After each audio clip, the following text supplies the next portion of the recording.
Au titre du ministère de la fonction publique, du travail et de la protection sociale, le Conseil a adopté un rapport relatif à une demande d'autorisation de recrutement sur concours au titre de l'année 2025. L'autorisation de recrutement, aussi bien sur concours professionnel que sur concours direct au titre de l'année 2025, qui vient d'être accordée par le Conseil des ministres, fixe à 11 404 le nombre de postes à pourvoir en 2025, contre une autorisation de recrutement de 11 320 postes à pourvoir en 2024, soit un accroissement de 0,74%. Les 11 404 postes à pourvoir autorisés par le Conseil des ministres se répartissent ainsi qu'il suit. 4 348 postes à pourvoir pour le concours professionnel en 2025, contre 4 534 en 2024, 7 056 postes à pourvoir pour les concours directs en 2025, contre 6 786 en 2024, soit une hausse de 3,98%. Il faut signaler qu'au titre des concours directs, 5 952 postes seront suivis de formation, tandis que 1 104 postes ne seront pas suivis de formation. Par ailleurs, il faut souligner que des quotas seront réservés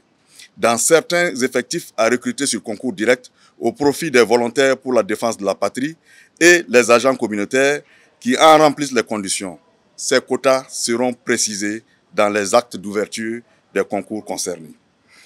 Les recrutements sur concours direct au titre de l'année 2025, aussi bien que les concours professionnels, sont prévus pour se dérouler de février à septembre 2025,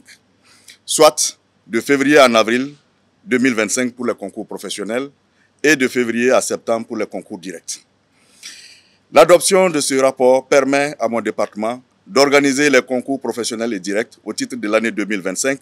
pour couvrir le déficit des ressources humaines à combler et doter les nouvelles créations de structures publiques, plus particulièrement la création de structures et d'organes pour la mise en œuvre des initiatives présidentielles, l'offensive agricole pour l'autosuffisance alimentaire, la mise en service de l'hôpital de référence de Bobo-Dioulasso, la transformation du centre hospitalier régional de Manga en centre hospitalier universitaire et l'opérationnalisation de l'assurance maladie universelle. Pour ce qui concerne les recrutements sur concours sans formation, il convient de préciser qu'il s'agit de recrutements sur des emplois dont les diplômes académiques n'appellent plus de formation professionnelle. Il s'agit par exemple des médecins, qu'ils soient des médecins généralistes ou des médecins spécialistes, ou qu'il s'agisse des chirurgiens dentistes, spécialistes ou généralistes.